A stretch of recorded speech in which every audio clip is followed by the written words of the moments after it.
I have the saying of never be the smartest person in the room because you can always learn something from somebody. And Welcome to Thriving Teacher Talk. I'm your host, Jillian Fernandez. I'm a former teacher from New York turned full-time mom and teacherpreneur on a mission to help you create a profitable and sustainable income selling your teaching resources or services. I'm here to make your life easier by giving you the best advice, trainings, and mindset shifts to grow your business, and most importantly, save you time and sanity. Welcome to another episode of Thriving Teacher Talk. In this episode, we have the pleasure of speaking with Marra McDonald, a successful entrepreneur and mentor who has built 2 six-figure businesses in just 1 year. Marra is also a mother who understands the challenges of balancing motherhood and entrepreneurship. With her background in teaching and coaching, Marra has a wealth of knowledge and expertise to help other women step into their CEO shoes and take their businesses to the next level. She's also committed to creating a safe space for women with anxiety and other mental health illnesses. In this interview, I chat with Marra to learn more about her journey, her approach to building a successful business or businesses, and her insights on the intersection of mental health and entrepreneurship. So sit back, relax, and join us as we dive into this conversation with Marra McDonald. Let's get into it. All right. Well, thank you so much. We have Marra here, Marra McDonald. Thank you for coming on our show. And I'm so excited to have you and to talk about all the things that you've done in your business. I am so excited to be here. Like, honestly, it blows my mind that I'm on your podcast show because I remember when I first started my business, you were my first client as a virtual assistant. So I'm like, what? This is like a dream come true. Oh my goodness. It's like a whole big, like full circle moment. Beautiful. It's beautiful. It is. Now you transitioned from being a teacher to becoming a successful CEO. And I want you to just share with us some like of your biggest lessons that you learned as a teacher that have helped you in your business journey.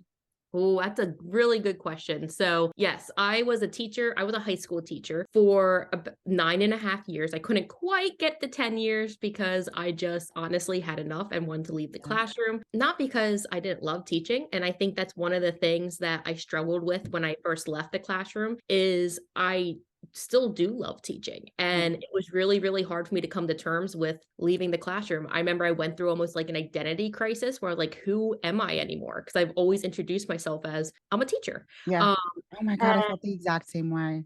yes, it's crazy. And it was just because my heart was at home when I had my daughter and I knew teaching would always be there. And I would find a way to still fulfill my passions. And so that is what teaching really prepared me for in the online space. And of course, there's so many other things. There's time management. There's, working really for myself and not for the money, which is very beneficial as a CEO because when you first start a business, you're not seeing that reward. And so you have to be really motivated yourself to keep on showing up. Like I credit teaching for that for sure, because you do that all the time as a teacher. But really what teaching really prepared me for was to go all in on my passions because teaching is my passion. And it sounds crazy to say that because I left my teaching career, but teaching is my passion. I love to help other people. I love to guide them. I love to mentor them. And I learned that while I was a teacher. And I then transitioned into business and I started out as a virtual assistant. You were my first client.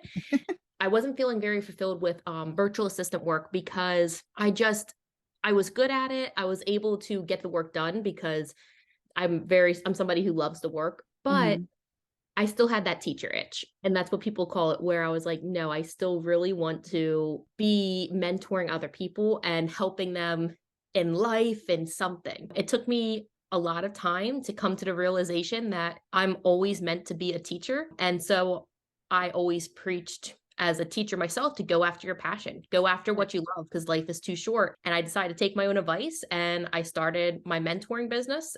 And here I am now. It's great that you can still teach other people. And do you focus on just like women in general, teachers in general?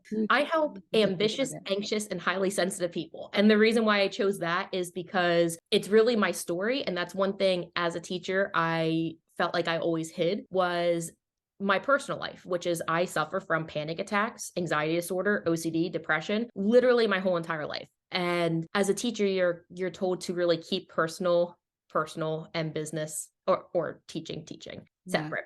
And when I got into the online space, I kind of was tired of hiding that part of me because that's a Mhm. lot of my story. And I felt like I could help others with that. So I mentor women who describe themselves as ambitious, anxious, or highly sensitive people. So that way we can build, I specifically help women build six-figure businesses, but we can also take care of our mental health and realize that when you're growing a successful business, it's not all rainbows and butterflies like some people out there are saying like Make it you can out to make be. like yeah, people Yeah. make it seem like it's just easy and it's not. It's really, really hard. And you're gonna have moments where you break down. You're gonna have moments where you have anxiety because you don't know if you can pay your bills the next month. You have those different things. So I Yeah. like to really help those women as well. So, as a business mentor, what advice would you give to someone who is like wanting to start a business but has those hesitations because of their anxiety or their self doubt? To just go for it. To life is too short to just sit there and second guess yourself. The worst, and this is what I always tell the women in my community, the worst that's going to happen is you're in the same position you're in now. The Yeah. best thing that's going to happen is you could be making six figures, multi six figures, having the freedom you want. So many good things can come out of it. And if something, I also always say, if something is in your heart for like in your heart, it's there for a reason. It's Yeah. not just sitting there in your mind. Now, I'm not saying if you have one day where you wake up and you're like, I think I want to start a business to go quit your teaching job or anything like that. But if it's sitting heavy in your heart for multiple days, multiple weeks, multiple months, there's Mhm. a reason. There's a reason and trust it. I agree with you.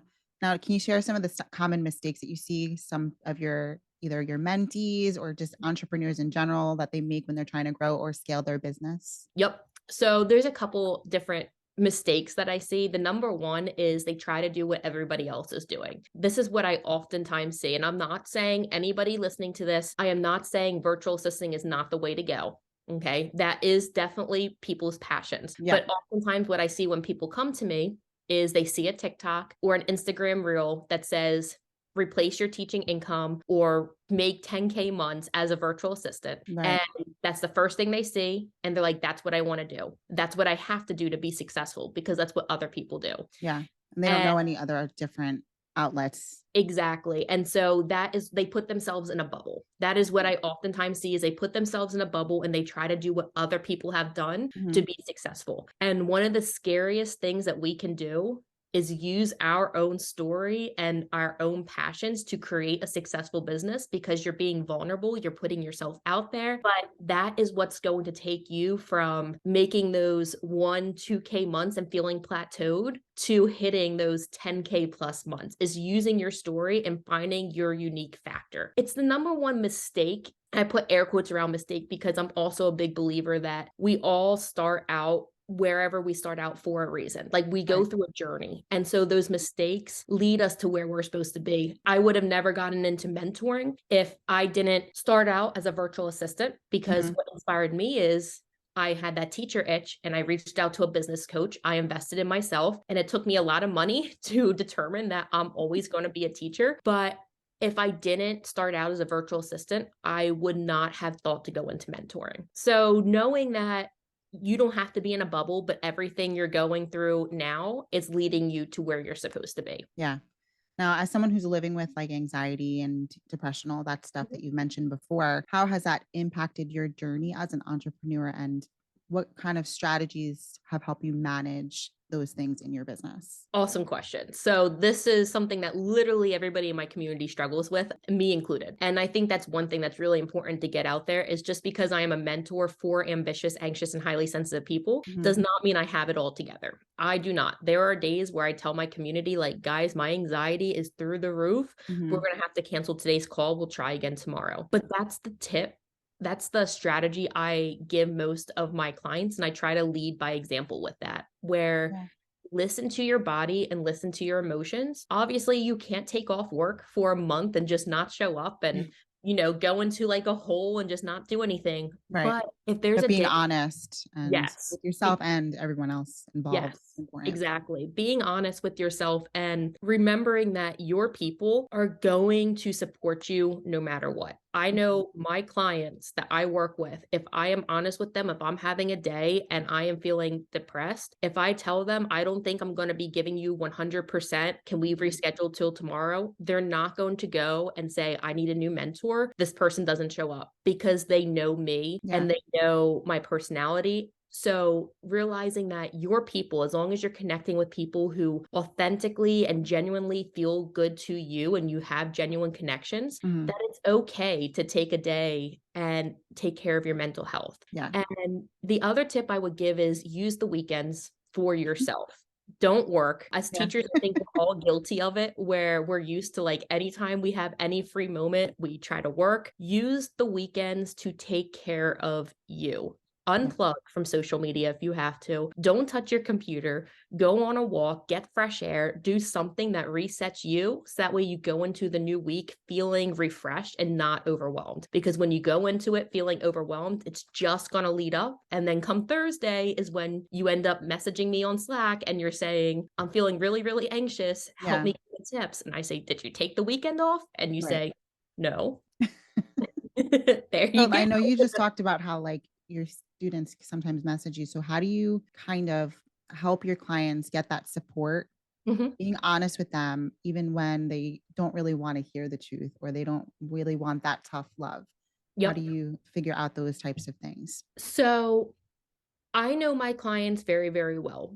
One thing I also preach is you should never just invest in a mentor just because of the promise of how much money they can make you. You should Yeah. get to know them as a person and make sure you align your values, all those fun things. So the people who end up investing in my high retaining packages, they know me. They know that I'm very blunt and to the point, Mhm. and I know them very well. I know when they're using anxiety as an excuse. I know when they are truly feeling anxious. And so I like to really kind of help them coach themselves through it. And what I mean is that they reach out to me and say, I'm in a mindset funk. I say, what's going on? And Mhm. then I ask them questions trying to lead them to them determining, is this an anxiety thing or is Mhm. this a business thing? So trying to really find that balance between what is a business problem that we need to tackle and what is Oh, just my anxiety. Because the one thing I oftentimes see with anxious business owners and highly sensitive business owners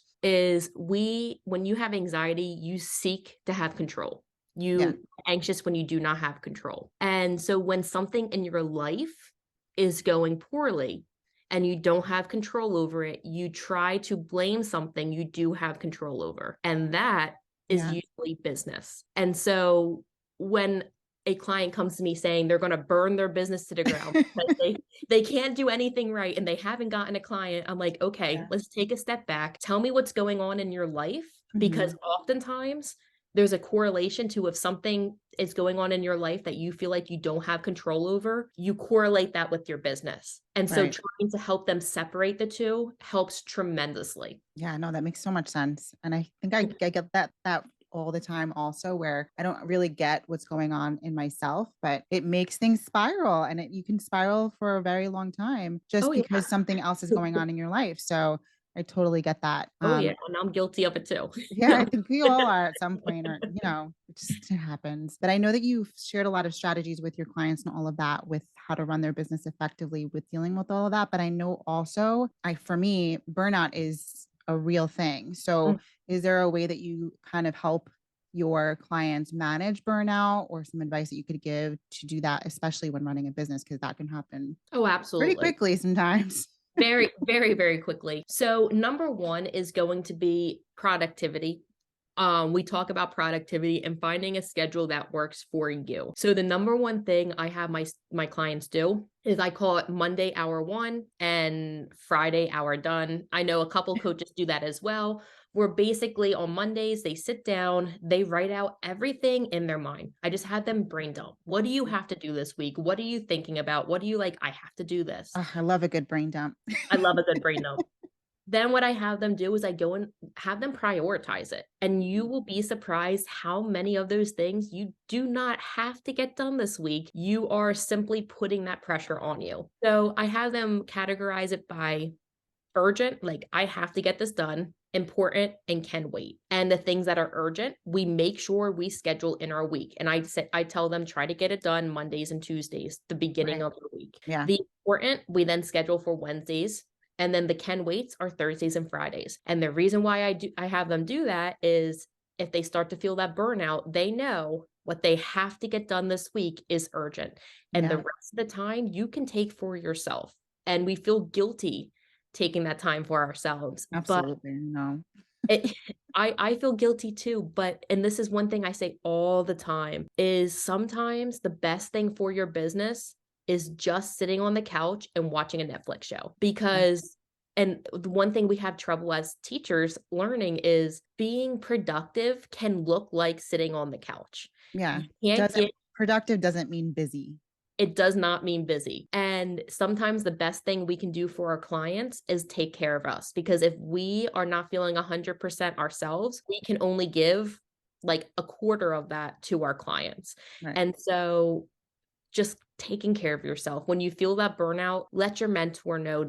If you don't have a mentor, let somebody in your life know that you're feeling this way so they hold you accountable of taking time for you. Yeah.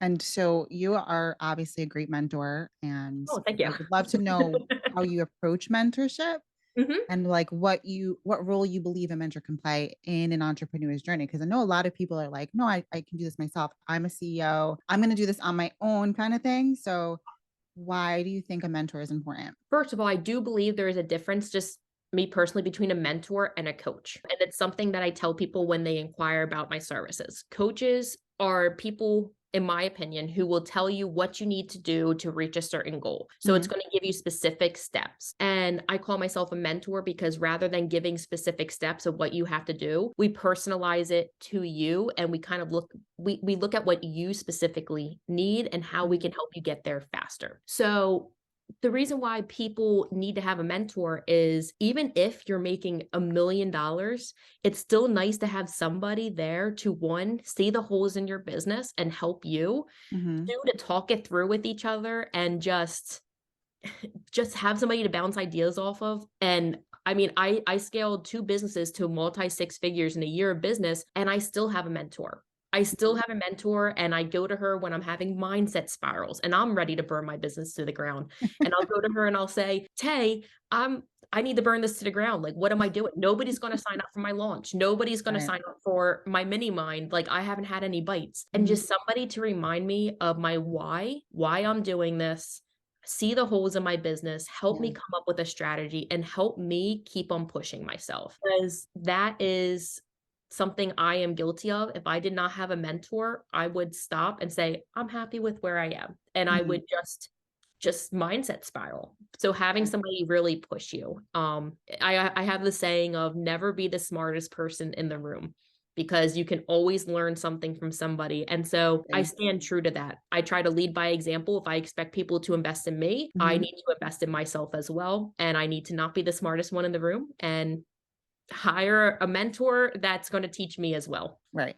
And even if they're not teaching you, they're helping guide you and they're keep asking like those tough questions that you probably don't want to ask yourself a lot of the time. So I Hmm. think that's really important. Absolutely. And can you discuss this is kind of like my last final question Yeah. for our time together. I could Mhm. talk to you all day, honestly, but can you discuss the importance of like community and collaboration in entrepreneurship and how you kind of foster this within your own business? I'm going to compare it to teaching because we're all teachers, probably, most likely. I don't want to assume that listening to this, Mhm. most people are teachers. When you're a teacher, there are some teachers who stay very much to themselves. They don't collaborate. Mhm. They lesson plan by themselves and they burn out very, very quickly. Yeah. And then there's other teachers who collaborate. They love that community. They learn from others. And those are the teachers that end up thriving because collaboration and community is so, so important. Yeah. Knowing you're not alone with your feelings, having somebody to really bounce ideas off of, just like this, getting in front of other people's audience, and your audience gets to hear about anxiety, somebody who resonates with anxiety, who's like, oh my gosh, that makes so much sense. Yeah. They feel that connection. And somebody in my community who's a teacher is like, oh, I just relate so much I relate so much to her, and they find you. It's Yeah. just a way to meet other people. It's a way, collaborations is a way to build brand awareness, which when you're growing a six-figure business is so, so important. And then community is important just because you're learning from other people. You realize that you're in it together. The days you have mindset spirals, people are Mhm. there to lift you up and be like, no, you're goddamn amazing. Like, don't let this get Yeah. into your head. And just Or the just one other thing, people who may be going through the same thing as you yeah, and being like, yeah, me too. And yeah. that can sometimes be so super comforting, just knowing that I I'm not alone in this. I'm not doing this by myself. There are other people who feel the exact same way. Exactly. I can't even tell you the amount of times in our little mini mind group chat we have where Mhm. somebody will say like anybody else just feeling really anxious, like they're just not going to be successful in business. And how many people are like, yeah, me too. Yeah. And it's comforting to know because those feelings are normal when you're an entrepreneur. They're not talked about enough. It's almost Right. like everywhere you look online, everybody's making 100K months. They're making six figures. Doesn't mean that there's not hardships that come with it. And so Absolutely. being honest with your community and saying, I'm struggling and realizing that other people are in it with you. Yeah, and knowing that they're there for you to push you along the way too, because sometimes you get in those struggles and those funks by yourself and you don't know how to get yourself out of it. So Mhm. having people behind you to be like, no, we're both feeling this way or we're all feeling this way, but we're gonna push through it and we're gonna make it happen. So We're gonna keep on going anyway, you yeah, know? It's community. I can't preach that enough, yeah, especially when you're ambitious, anxious, and highly sensitive. yeah. It's so important to have that community because it's if you try to do it all alone, you're going to have mindset spirals. You're going to burn out. You're going to plateau, and then you're going to wonder, like, what am I doing wrong? Is this not meant for me? Did I make a mistake? Yeah.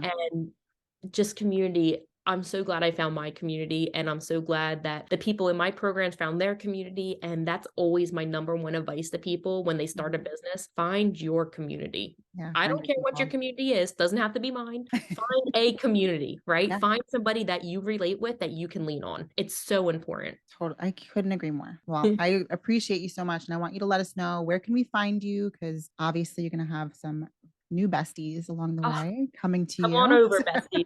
Come on over, besties. I love making new friends. So the easiest way to get a hold of me is through my Instagram, which is marra.mcdonald. And from there you can DM me. I am like the most you'll learn very quickly if you come over to my Instagram. I am very outgoing. Like everybody's my new bestie. So just DM me and say, hey, I heard you on the podcast, wanted to get to know you, and we're going to become best friends. I'll probably send you, what's it called? A GIF. I don't even know what it's called of I mean, step. I call it a gift, but we might get a little I don't know. little I'm hate on that. Listen, I'm not in the classroom anymore. I don't know the lingo these days, but I'll send you whatever it's called of Step Brothers. Did we just become best friends? Yup. And Yes. we'll go from there. But you Yeah. can connect with me on Instagram. I also have a link to my website on there, and it shows you all my different programs. I have a podcast called Ambitious and Abundant. You can follow me on there. And that is honestly the places I am most, whatever you want to call it, prevalent. I don't Yeah. know if that's the right word, on. Well, I can't wait for everybody to connect with you. I'll put all your links in the show notes. So if you want to find Mara, just go check out the show notes or the description Yep. and go say hi. Yeah. And I do also have, I'll make sure I send this to you so you can put it in the show notes Mhm. for people who are on their journey to 10K months and are like, I'm not quite ready to invest yet, but like I want like tips. I do have lots of freebies coming, but the one I would suggest for you is Blueprint to 10K months. I give you a blueprint of what I focused on in my journey of building two businesses to multi six figures in a year, laid out for you so you can kind of have a blueprint of what you can focus on to get to 10K months and Awesome. go All from right. I there. love that. Awesome. Well, thank you so much. Thank you so much for being here. And I'll see you later, probably. Yeah. Yeah, probably. Bye. Bye. I hope that you enjoyed today's episode. Be sure to head over to our free Facebook group, Thriving Teacher Tips, and let us know what your takeaways are from today's episode. I look forward to hearing from you. If you loved this episode, be sure to subscribe so you can catch all new episodes, leave a review if something resonated, or even just send me a DM. I always look forward to hearing from you. Thank you for letting me into your business and your life today. We are going to love growing together as you create a profitable and sustainable income selling your teaching resources or services. I'm so honored to be here to make your life a little bit easier with the best advice, training, and mindset shifts to grow your business, and most importantly, save you time and sanity. And I'll see you in the next one.